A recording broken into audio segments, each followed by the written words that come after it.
course there were, but we've been working very hard to remove them so that it will cord platform will work equally well for any of the access technologies. And of course, what I immediately am going to do is to replay the slides you just saw. But I wanted to do that, I'll just go through it really quickly, to get to this point where we started, what RCord is about, you could think, is you start with this general platform, which you just heard the last speaker talk about, and you load it up with access devices, hopefully built from as much merchant silicon as possible, but not necessarily. And that will then serve residential customers. And again, we started with AT&T worked with the Open Compute project to start us off with a 1 gigabit PON access to OLT device. And one of the places Cord has gone, and I'm not going to spend a lot of time here, but it's an absolutely wonderful place to get involved in, is how to generalize what we had here beyond GPON. And so we go to 10G, we go to other technologies, wireline access technologies, whether it be DOCSIS or G.fast or whatever. And there is an effort underway right now to generalize that.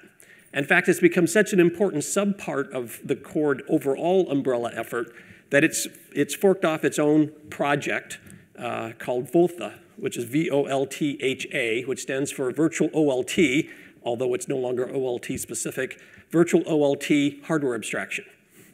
And there's a lot of activity around that right now. And again, that's a place to come to the Cord website and the wiki and find out about it. We've got a number of vendors who are plugging their devices in.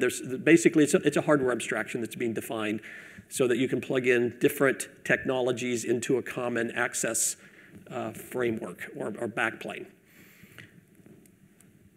So I'm not going to talk in any detail about that, but I wanted to do was look at RCord a little bit more generally and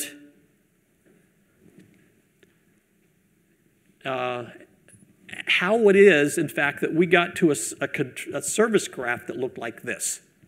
And you won't see anything in there that looks exactly like something that you could have gotten and bought from a vendor and just slapped it into a VM. And that is actually by design. So again, we're starting with a service graph. And the question I want to spend the next 10 minutes answering is, why is it virtual OLT, virtual subscriber gateway, and virtual router, and not something else? How did we get to that point? And to understand it, you go back to the beginning and you look at what it is that we were trying to disaggregate in the first place. So this is really an exercise in disaggregation, which is one of the key principles of Cord, which is simply that we don't want to necessarily take the status quo services and just drop them into virtual machines. That didn't really improve the game all that much. We wanted to break them into their subcomponents. So where we started was we had hardware, customer premises equipment, that's the home router. We have optical line termination. We've got an ONU on the customer side. We've got some sort of Ethernet aggregation going on, typical. And then we have B and G. That could have been BRAS, but we started with the B and G. And so this was what we started out with, and this is what we disaggregated. So what I'm going to do is walk you through the stages of disaggregation. And the first thing people think of when they think of disaggregation is to separate the control plane and the data plane. And that's an important part of it, but it's not the entire part of what disaggregation means. And so I'm going to start taking these devices. It's the three orange ones that I'm going to break down. And I'm going to say, let's take the home router and let's break the control plane from the data plane. And I'm, in fact, going to move the control plane into the central office. I'm going to take it off of the home device. I'm going to treat the home device as simple of packet forwarding device as I can possibly get away with. And all that other value-added functionality that you used to put on your home router, let's bring it back into the central office and we're going to run it in a container. And that container is the core of the virtual subscriber gateway. So when you fire up your router from home, you are connecting into and being allocated a container that is an extension of your home network. It is on the same VLAN as your home is on. And we can load that thing up with whatever functions we want. We can do it more easily than having to possibly send a truck out to your house. The OLT is the next piece. And so this was really maybe I should have started here because this was the critical thing that the Open Compute project led to the new hardware. And there, we're simply going to take the OLT device, a closed proprietary device, and we're going to break out its merchant silicon subpiece and build a white box, basically a white box access device. And all that's left behind is the PON MAC layer, essentially. And everything that was involved in controlling it is now running inside of a application on top of ONOS called Volt. So this is a control app that just causes the appropriate flow rules, think of it this way, to be installed in the white box switch that got left behind.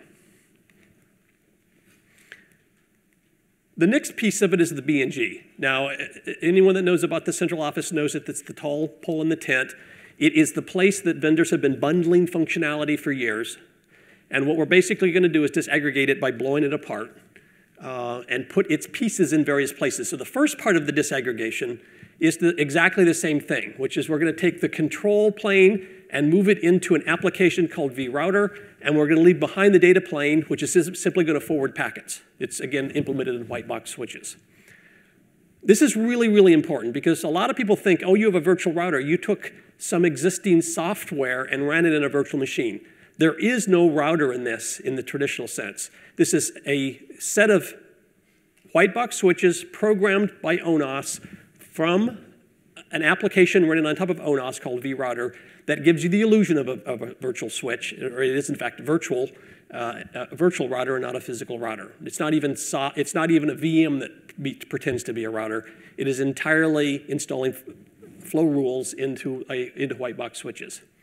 But that's not all that went into the BNG. The BNG, like I said, is a bundling of a lot of functionality, and one of the pieces of the function had to move to VSG, which, well, I'm sorry, didn't have to. We moved it to the VSG, which is to say every subscriber-specific function that you would implement, we're going to move back into that container that's already running on behalf of the subscriber. So there was absolutely no reason for the BNG to do that work. I've got a place that was exactly set up to accumulate a set of policy functions, firewalls, parental control. In fact, QoS can all be moved back into the VSG. Today, the VSG is implemented in a container, but the VSG could be implemented as a combination of a container running some policy code and some flow rules being installed. So it could kind of be purple that was a combination of it ran in a container, it ran in the switches. Today, it all runs in the container. We imagine that, like I said, that will migrate out of there. The final piece of the puzzle is that if I'm going to spin up a container for you, I better make sure you were a legitimate customer. And so we have moved one of the really important parts of the BNG, which is the authentication it does of the subscriber who just turned on their home router, back to VoLT. So everything about AAA happens back in the VoLT application because when you power up your home router and we see the very first packet from you, this is where we authenticate you before we actually spin up a container on your behalf and before we actually go ask vRouter to give you an IP address that you can route to. So I'm not showing it in this picture. You'd have to go back to the service graph that I showed you before. But each one of these services is a tenant of the next service down the chain. And it's a consequence of services being tenants of other services and a subscriber being a tenant of the very first service that gives you, in the end, what would turn out to other people would call a service chain. We think of it as an instantiation of a service graph. One final piece is that it's really the data plane of the BNG and the aggregation switch are all one thing, and that is the switching fabric, that leaf spine fabric that I've talked about at the top of the hardware pod. So that's how we disaggregated Cord. So that's the central office to create Cord. If you kind of flip it a little bit on its side and look at it in a different way, we really have a combination of two virtual networks, which we call LAN side and WAN side. And if you're a customer, you connect in through the LAN side network, whose behavior is controlled by the Volt application, and you hit a scalable number of containers, one of them allocated to you, and it implements functionality on your behalf. And then you escape to the rest of the internet by going out the WAN side virtual network, which is a virtual network controlled by the vRouter application. There are other services that live on that network as well, like the CDN. Virtual CDN lives there because the virtual CDN needs to go through the internet to get to content to download. But sometimes when I come through here, if the data was cached, I could pull it out from here and back and not have to go out to the internet at all. And if I were to pull aside the curtain that is the cloud of those two, what we basically have, let me do this one first. What we basically have on the vRouter side or the WAN side is the switching fabric under control of vRouter. And what we have back on the LAN side is basically the CPE at your home and that OLT device, the one you white box access device at the other end. And that's basically then being controlled by Volt.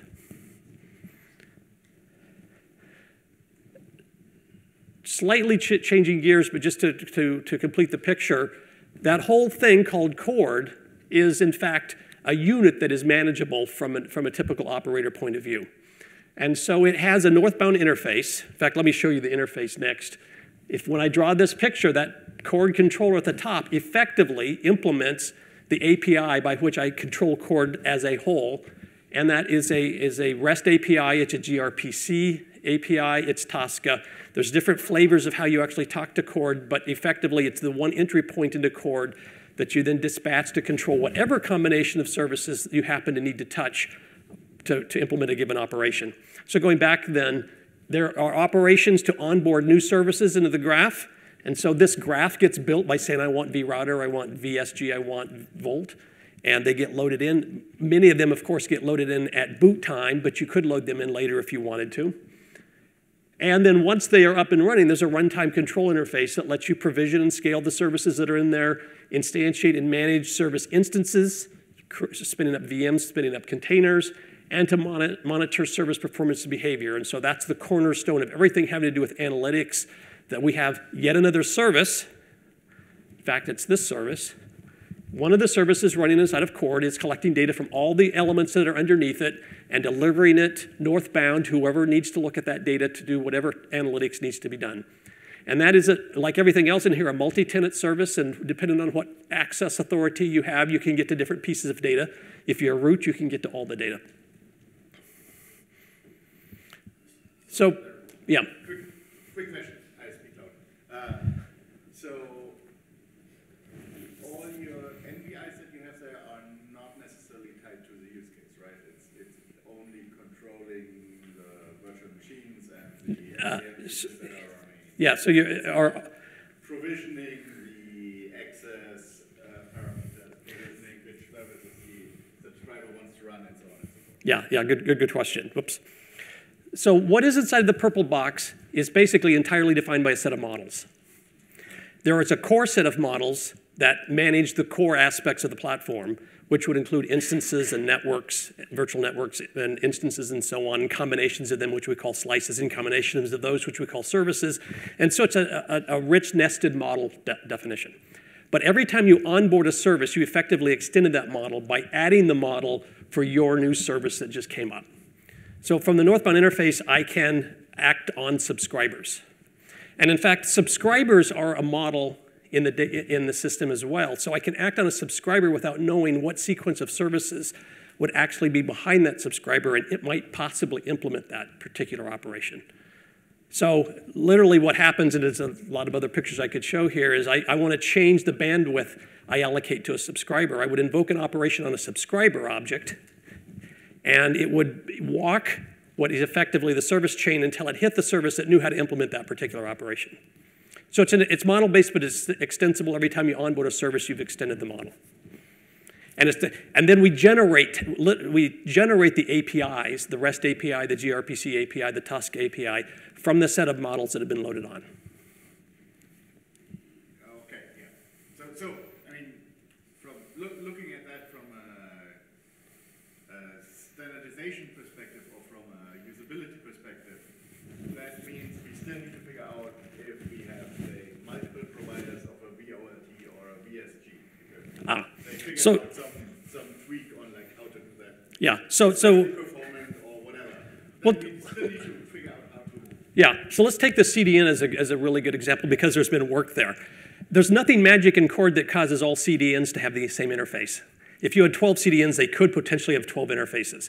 So having modeling around a standard, if you will, a software-defined standard interface, i.e. the model spec, for a CDN would be a really, really valuable thing.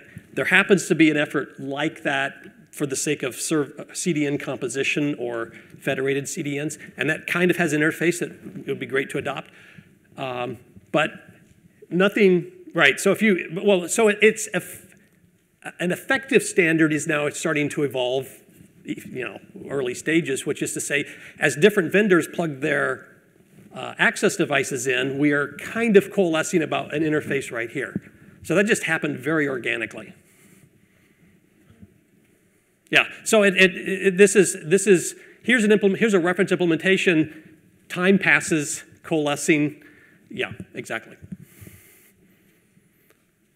So one last couple of pictures here. I guess my time is up. So again, I'm just showing you the hardware picture that we use when we build the pod, and then trying to pull it all together in an example of what one of the field trials might look like, which is you're connecting from home, either IPTV or your laptop through a Netgear box.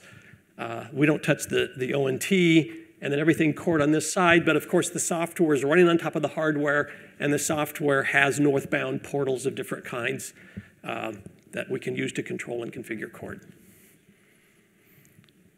So I believe my time is up, and I'm out of slides.